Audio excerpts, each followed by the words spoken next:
Hi, welcome back. I'm so excited. Let's dive right into control and public humiliation as promised. So in these stories, one is about a groom whose parents skipped his wedding for his sister's dog. Yes, you heard that right. And the other one is about a bridesmaid who shows up in the wrong dress and dares the bride to stop her. I know, right? We got some exciting things stored. So let's start with the video that went viral. The one that called out a lifetime of family favoritism in 30 freaking seconds flat. So let's turn to that video, this first Reddit story, and see what we've got.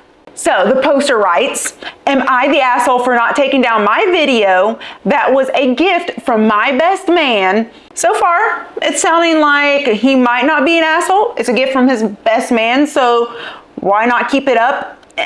But I think we got to really dive into the story to see if he's an asshole or not. We got to get some more information to make a concrete decision. So let's get in there. I have a sister that's 6 years older than me. My parents, for years, canceled on me last minute because of my sister. I have a basketball game. Oops, sorry. Sister doesn't feel like going out. I am graduating. Oops, sorry. Sister had a bad day at work. They have missed both major and smaller events in my life because of her meltdowns. I met the love of my life and we decided to tie the knot. From the beginning, I told my parents how I am worried my sister will ruin another special moment in my life. My mom told me over and over again that it would not happen. The day of my wedding, I received a voicemail from my mom saying that they couldn't come because my sister's dog was sick and she was upset. I was hurt. My best man, however, is a jokester. He took my phone and then he went to my fiance and asked if he could post a video of our wedding as a gift on social media. She loved this idea. I had no idea about it until I came home. Our honeymoon was at a lakeside cabin, so no cell phone service. The post caption was, my best friend. He's an amazing person, even if his parents never showed up for him. Video was still pictures of us next to her parents, me on the dance floor, cutting the cake, where you would normally see both parents in the wedding pictures. The sound behind the video was my mom's voicemail explaining how they couldn't come because my sister's dog was sick. I came home a week later to hundreds of messages. Family members from both sides insisting I take it down. I was told my sister hasn't stopped crying.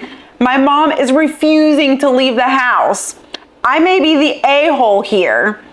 I didn't take it down when I got the messages. I didn't call my family back right away. I waited until my vacation time was over at work and enjoyed my time with my wife in our new home before I contacted anyone. My dad told me to take the video down. It was just a bad night for them, that they will make it up to me and my wife for not coming. My reply was exactly, how do you plan to make up my wedding? That's no reply. It's a once in a lifetime thing. You chose to ignore my feelings on the whole matter. Then he repeated, he will make it up to me. I told him I would take down the video when he made up for missing my wedding. Flustered, we both hung up the phone before we both said the things that we shouldn't have. Am I the asshole here? I could have just taken down the video. Okay, let me recap here because I want to make sure that I understand everything. You've spent your whole life being the kid who gets canceled on. Basketball games, oops, your sister's tired, no. Graduation, oops, your sister's not feeling good, no. She had a bad day at work. Every milestone, there's an excuse, and you've learned to swallow the disappointment. So let's fast forward here. You're grown now, you met the love of your life, and you finally get your day. And you even warn your parents, please don't let her drama ruin this one. They promise that it won't. And then hours before the wedding, a voicemail comes in from your mom with her voice saying, honey, I'm so sorry we can't make it. Your sister's dog is sick and she's really upset. What? And then your best man hears it. He's protective. He's a bit of a jokester, and he posts a video as a GIF with clips from the wedding. Everyone smiling, dancing, laid over to a voicemail, the voicemail that your mother left for you, counseling for coming to your wedding. And then you get home from your honeymoon and your phone's exploding and your family's furious and they want the video down. Your sister's crying, your mom won't leave the house. You refuse, you say, when you can make it up for missing the wedding, I'll take it down. And now, here we are, you're wondering, did I go too far? Okay, let's get comfy here because I want to talk about what's actually happening here. Because freaking dude, you didn't go too far. You just finally stopped going silent. And it was freaking about dang time. Because this wasn't about a wedding video. It was about a lifetime of invisibility. A lifetime of your parents counseling on you just because your sister wasn't feeling well or had something going on in her life or whatever reasoning that they were rationalizing in their freaking head. All of your sister's issues or happenings or whatever does not warrant your parents canceling on you in all of your major life events. It just simply does not, period, the end. And this is a clear sign that there is some favoritism going on. And unfortunately, you as the poster is not the favorite child, or at least not the child that they deem is in need of their constant attention. And favoritism, or at least constant attention on one child over the other one, that's so freaking harsh. Because you not only see it, you freaking feel that. So that's why I recognize that this isn't about a video. This is about the kind of evidence that you wish you had every time somebody told you that you're fine, or that you're overreacting, or that you're being too harsh. The kind of evidence that shows there's a lot more happening under the surface than what's being presented to the world. And oh friggin' dang, that must have felt like oxygen to you, that validation that you have probably needed or dreamed of for years, you have finally got in that friggin' video. You got that public validation. And I say, it's about dang time. So I want you to know that you did not create that humiliation. That video was just capturing what they put out there constantly. They created that humiliation every single time they made you feel small to protect your sister's comfort. Even if you were the good kid and you didn't need as much attention as your sister. They didn't even say that. They didn't even validate you. They didn't talk to you about any of this. They just made you feel small. And that's on them, not on you. And the part that sounds like a really good punchline is the fact that you even spoke to your parents about this concern, about something like this happening again, where they would cancel on you last minute because something related to your sister. So you even stepped up and you did the hard thing to go and have a conversation with your parents for them to only reassure you that this would not be happening. And then fast forward, here we are at your wedding, same exact pattern, just a different day, a big day. And I'm really hoping to believe that they didn't recognize that this was unfair, because if they did recognize it and they just chose to not care about you or chose not to do things differently, it's just mind-blowing to me. And as a parent myself, I could not imagine missing one of my children's big day because my other child calls me up and tells me that their dog is not well and that they're really upset about it. I would be like, okay. So in my mind, I don't know how they rationalize that, or how even your sister was able to rationalize that, to think that something like that was a big enough reason to miss such an important day to someone, to your child, to your sibling. And as a counselor, I can do a little bit of a better job of stepping outside of my feels and trying to look at the big picture. But as a mom, like I said, what now? What? No way. No freaking way. The only way I would miss my child's wedding is if I was freaking dead. But I do recognize that they have their own version of the story in their head that they've created, and their own justification that they believe is rational. But when you're an outsider and you do not have any ties to the situation, it just doesn't make logical sense. Or at least it doesn't make logical sense for me. And it sounds like to me, you as the poster have always been this easy kid. And guess what? The easy kid usually learns to express their pain indirectly. I know as an easy kid, I did that. You learn to suppress your needs. You learn to suppress your emotions. to suppress your struggles. You learn to avoid becoming a burden to your caregivers. So I get that. And because of this, you probably communicate distress through subtle, nonverbal, or passive actions in adulthood. And you do this because direct emotional expression, that feels unsafe or unwelcome to you. So trust me, I get that. That easy kid label, it might feel like a compliment, but it can really be a form of emotional neglect on your parents' end. And because of this, you learn to be agreeable, you learn to be quiet, and you learn to be compliant as a coping mechanism to navigate emotionally immature or unavailable parents, which in the end can cause a pattern of you being a high-functioning child who on the surface appears to be well-adjusted, but on the inside, oh friggin' dang, there's a lot going on in there. So other people might see a child who has never caused any trouble, and you learn to be invisible due to your circumstances, and you learn to be invisible in order to avoid negative reaction from your parents, or to try to gain validation that you so desperately need from them. Because who the heck wouldn't need validation growing up, or even growing up in circumstances like that? So what happens to a child who grows up as the easy kid under these circumstances? Well, what happens, of course, is they carry that into adulthood, and they learn to express pain indirectly because pain directly was not modeled or supported for them.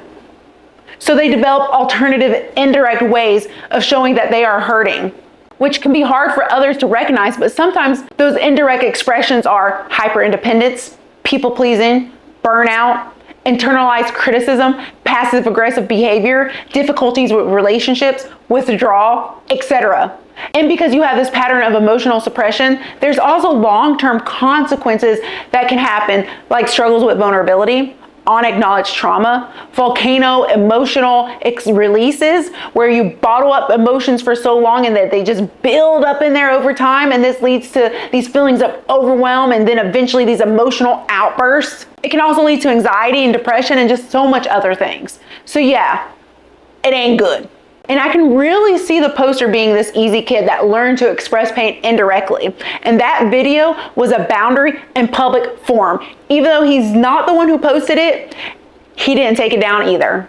And I actually love that the best friend posted that video. I think it was freaking hilarious. And the title of the video, that was just the creme de la creme on the video. The friend was finally calling out this dysfunctional behavior that this family was exhibiting. And maybe he didn't do it in the most graceful way, but the behavior did need to be called out. And can you please help me understand why the sister hasn't stopped crying and why the mom hasn't left her home since the video went up? Do they not stand by what they did? Because I don't really see any real apologies or any real change happening here. So that tells me, because of that, that they think what they did was right or justifiable or okay. So why are they having such strong reactions to the video going up if they think what they did was right? Help me understand that, because I'm not getting it. I see zero ownership here. I see zero accountability here. And yes, the dad did call him and he said that he was going to make things up to them. But I'm in the same boat like the poster. Just how are you going to do that? You can't rewind time and change what you did. And you making that up to them is only happening or only being said because you want the video to be taken down. And that sounds like to me that you're only here asking them to do this because you want the video down. It's not because you're really sorry about it. And honestly, you don't care about making it up to them. I do think it's brave and honorable that the poster is sticking to his words here and saying that he will only take the video down once his family has made it up to him, because he knows there's no making up that's going to happen. So he's standing his ground here. But let's talk about what that means for you, because if you have ever felt neglected emotionally, you know that friggin' wound, it runs deep. And it does sound like the poster is suffering from some chronic emotional neglect here. It seems like he learned that love was earned through patience, through suppressing his emotions, through being agreeable, through being quiet. And if this sounds like you, then the result of that upbringing may mean that you have internalized being understanding as a way to be valued by others. And sometimes when this is the case, you reach a breaking point. And I think the poster reached his breaking point with this video.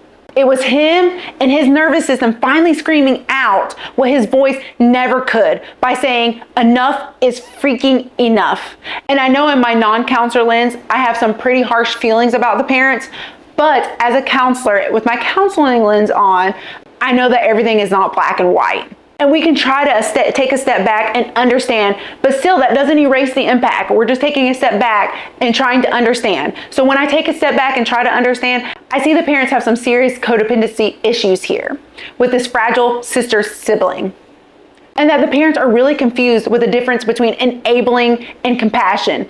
And what's really happening is every time they try to protect the sister's feelings, they're really just reinforcing her helplessness and the poster's indivisibility. And then when I take a step back and try to create an understanding with the sister, I do see a lot of entitlement happening here.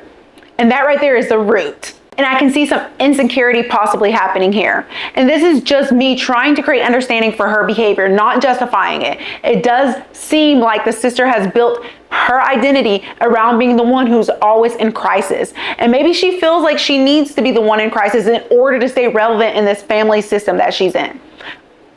I don't know, it could be, it could not be true. I'm just saying maybe that's the case. And when you have this dysfunctional family dynamic, keeping things hidden and within the family can become the motto of the family. So when that video got posted, everything got shaken up in this dysfunctional family. And the video, it cracked the family's belief that the sister is fragile and that the poster is always just fine and that the mom and dad are just doing their best. And when things that are happening in the darkness get called out into light, what happens then is that people freaking panic. They just go haywire. And that's exactly what was happening. The dysfunction and the unhealthy family dynamic that's happening within this family that has been hidden for all of their lives got called out into the light with this video. So then the parents and the sisters, what did they do? They panic. And when you grow up being ignored as the poster has, can you imagine what that does to you? How you must feel about yourself and what beliefs that you develop about yourself? That's a whole nother level.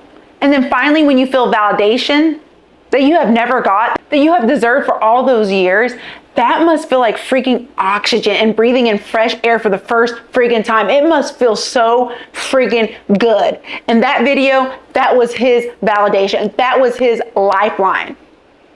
I do want to say, on a side note, as a counselor, that real healing isn't about seeking validation or proving your pain to others. Real healing is about an internal process of accepting your experience and reclaiming your peace in private. You do not need others or an audience's approval. Even though that can feel really good, real healing it's self-work. So I say if that video gave the poster closure, then keep it up. But if it keeps the poster stuck in resentment, then I do say take it down. But if you're going to take it down, do it for yourself, not for your family. But ultimately, what really matters in this is that the poster no longer participates in a dysfunctional and toxic family environment where his pain is regularly dismissed or ignored or even denied by his family. And if any of this rings true to you and you are in the same type of situation or family dynamic, I want you to take a step back and validate the impact that has had on you and figure out how to heal and to break from that toxic family pattern. And let's turn to some of these Reddit comments just to see what a couple of these commenters had to say. One person wrote, "They missed your wedding for a dog. Keep it up forever." I get the anger there. It's protective, but the deeper work isn't revenge, it's release. Another poster said, "Take it down, be the bigger person." Here's a nuance with being the bigger person. It doesn't mean erasing the truth. It means knowing the truth no longer controls you. So my therapist heart says, forgive eventually, but don't forget the data, because patterns teach you who people are. And forgiveness does not mean accepting any type of behavior or even having the people still in your life who cause you continuous pain. Forgiveness is about you, not about them.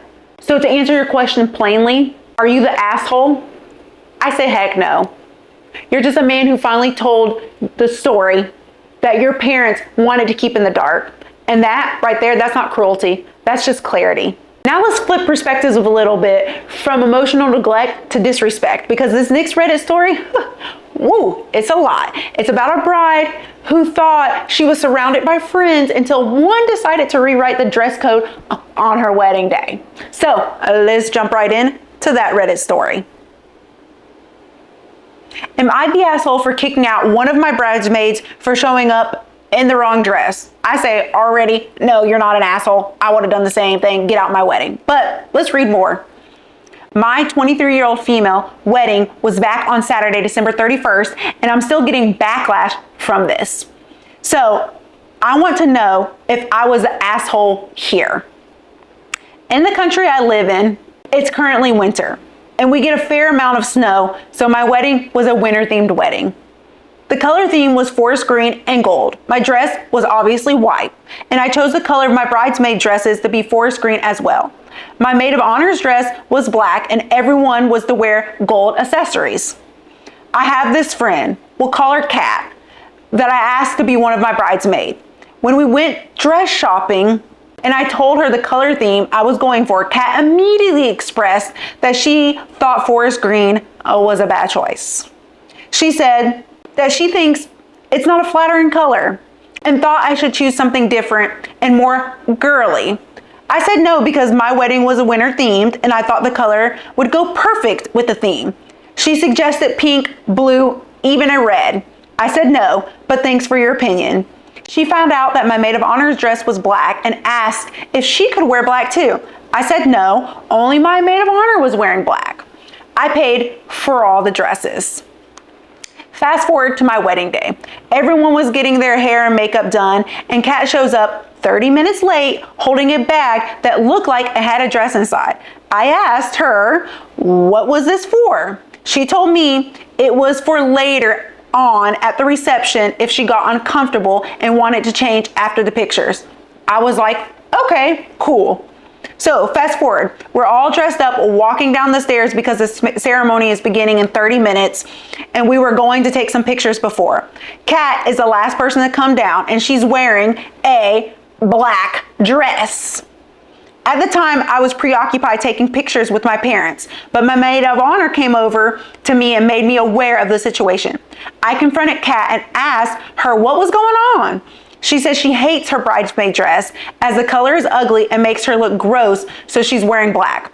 I told her to please go back and change. She refused and started walking away from me.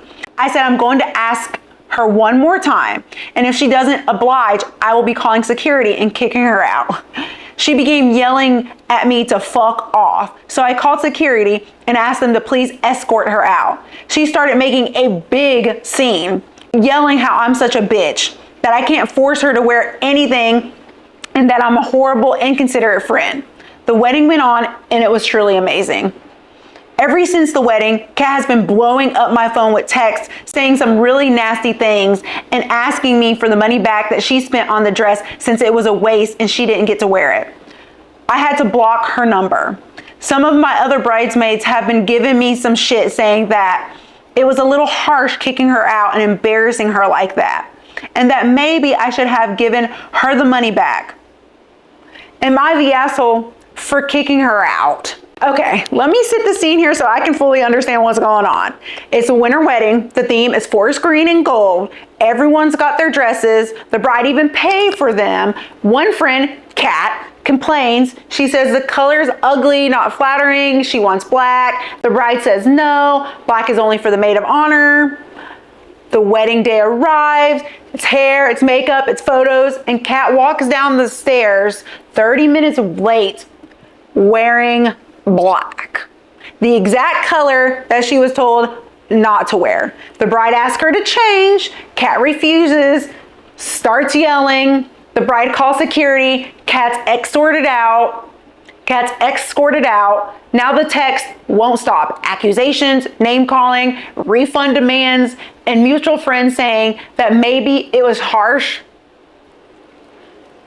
And she's wondering, now the bride is wondering, was it? What? I want us to talk about what's actually happening here, because you know me, that's what I like to do. So if anyone tells you on your wedding that it's about them, believe them. Because it really has nothing to do with Kat hating the dress. Everything to do with the fact that Kat hated not being the center of attention. I think Kat is forgetting that this is not her wedding and that this is your wedding. And it seems like Kat is a very opinionated person who thinks that you and maybe everyone else wants to hear her opinions. And I just can't understand. If she has such strong negative opinions about your wedding, the color theme, the colors, all of it, why participate in it? You could have just politely declined being a bridesmaid at your wedding. That would have been what a rational person would have done. But that brings me back to the conclusion that Kat is not being rational here. And maybe it should bring you to that conclusion as well. I'm just saying. Let's look at the picture here.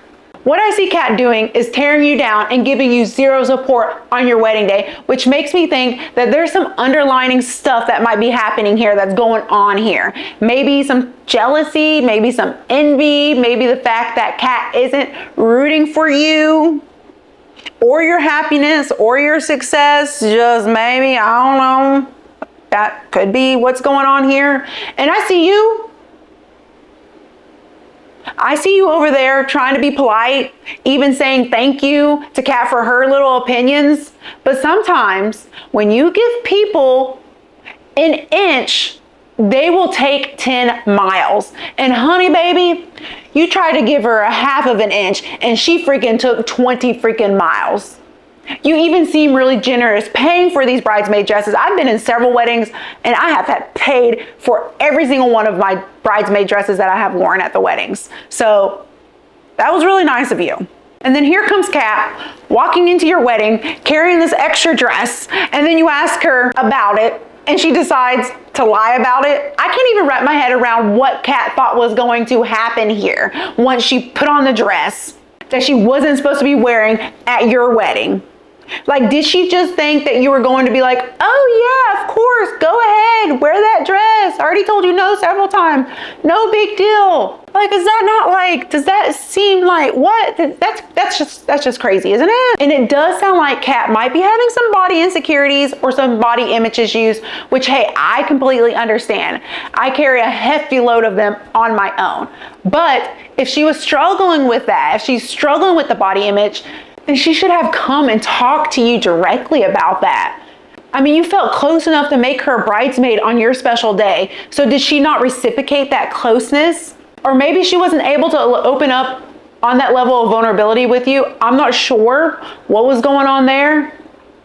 But the healthiest thing would have been for her to communicate how she was feeling instead of bashing you over and over on your choices for your wedding.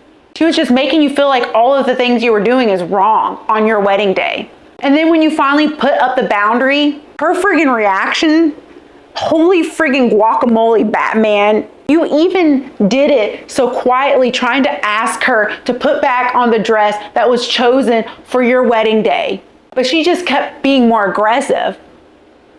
I think what was happening here is that Kat interpreted your boundary as rejection, and in order for her to regain power, she decided to go to this extreme, because nothing says I'm still in control like walking into someone else's milestone wearing a big dress of defiance. Kat reminds me of one of those mean girls who smile in your face and then stab you in the back. And what the heck, does she really believe that you should pay for a dress that you didn't even want her to wear on your wedding day? You already paid for the bridesmaid dress that she was supposed to wear. To me, that's bonkers, and that's bonkers that your friend agrees with her paying for this. I can't. The mean girl entitlement here is just insane to me. So kicking her out on your wedding day, it was not harsh. It was really about frigging time. You actually waited too long, because she crossed that boundary months before she ever showed up in that black dress on your wedding day. But let's talk about what that means for you. Because if you've ever spent years trying to keep the peace, then you know that wound, it runs deep. It's a friggin' hard one to break. And I recognize that the poster might be suffering from some anxiety around control here, which I think is normal with brides, especially ones who have spent years keeping the peace, as it looks like the bride might be that type of person, since it took her so long to do something about the constant disrespect that she kept getting from Kat. And if you're the type of person that feels like it's your duty to always keep the peace, then I get that you feel an enormous amount of pressure to make everything perfect. And when someone rebels publicly, it can activate some old fears for you. Fears like maybe I can't have nice things without it being ruined. So when reading this story, I see that it might be happening here a little bit. And then when I take a turn and I look at Kat, I really do feel like she's suffering from some insecurities that are masked as a rebellion here. Maybe she feels small, so she's choosing to pick fights that have structure here, which leads me to believe that the dress that she put on isn't about the color. I believe it's about her need to feel unique or to feel seen in a moment that wasn't hers, which doesn't make it right, because sure, the heck not, it's not right at all. It just gives us understanding that maybe this might be the situation. And when I dive a little deeper into this dynamic, I see some envy happening here. Weddings really can magnify status of attention and belonging, especially for someone who feels unseen. And when you feel unseen, in order to take control back, people often reinsert themselves into the narrative. So that might be what Kat is doing here. She's reinserting herself into narrative. Still not okay. It doesn't really make sense. It's not right. But that just might be what's happening here. And in her mind and in her body, it probably makes complete sense as to what she's doing. And really, honestly, envious people don't always want what other people have. They just don't want you to feel good for having it. Their feelings of envy often stems from insecurity and a feeling of inadequacy. So when they see someone else succeed, like the bride, it highlights their own perceived shortcomings. So in order for them to feel better, they try to knock the other person down by belittling their success or by trying to make them feel less significant. And instead of the poster falling into Kat's trap, I feel like the poster handled it really well by having Kat removed from her wedding. And I don't think that was cruelty. I think that was the poster's way of trying to contain the situation. And if this was a therapy session, I think I would sit the poster down and I would ask her what made her second guess herself after she had made the decision to have Kat removed. Because the answer to that question right there would be very telling, and it would reveal the real wound that the poster is feeling. And I can see that the poster is feeling guilty for reinforcing boundaries, which for me makes me think that she has been taught that being kind means observing disrespect quietly. And I'm here to say that it doesn't. Yes, sometimes observing disrespect quietly can be a deliberate act of self-control where you choose your battles and you are trying to protect your peace. And it can also be a form of self-preservation where you try to conserve your energy or maintain your safety. But like in this case, it could be a sign of passive acceptance that can eventually cause undesirable harm. So it's not always a good thing. A lot of the time, it's really a bad thing. Let's see what some of these Reddit commenters had to say about it. Maybe refund her for the dress. I would say if refunding buys your peace, then fine, refund her. But don't do it to apologize for having standards. You don't owe an apology for requiring respect. Another commenter said, you can't negotiate with somebody committed to misunderstanding you. And that is like so true. Amen to that. That's every codependent graduation quote right friggin' there. So to answer the big question that the poster is asking about whether she is the asshole, after reading this and breaking it down, I'm gonna have to say she was not the asshole. I think really it's the opposite. She modeled self-respect under pressure, which is extremely beautiful and healthy, and that she was able to keep the ceremony safe and joyful. And yes, of course, Kat is gonna have her own version of the story, and the poster is just gonna have to let that go and let her live with that version of the story. She doesn't need to manage the version that Kat is telling everybody or the version that Kat has created in her mind. All the poster needs to do is to stand in her truth and what really happened in the situation. That's it. You can't control any other person. You can't control any other people. She can't control Kat. Just stand in your truth. So as you can see, both of these stories were about control. And oh dang, do us humans, we just love control. One story was about control being taken back through truth, and the other story was about control being maintained through removal. One story shows how the most peaceful people eventually snap when they're ignored, and the other one shows how the most insecure people will cause chaos to feel powerful. It's the same dance, just different patterns. And both remind us that weddings don't create dysfunction, they just reveal it. And the invitation list, it's just a mirror. And on our next video of this series, we're diving into ownership and entitlement, how families who think your wedding, your house, and your life belong to them. We're talking about parents selling the house out from under a son who uninvited them, and a miracle baby whose mom wants to hijack the flower girl role. You're gonna see how entitlement often wears the mask of family tradition. So come back for that video because we're just getting started here. So I'll see you then.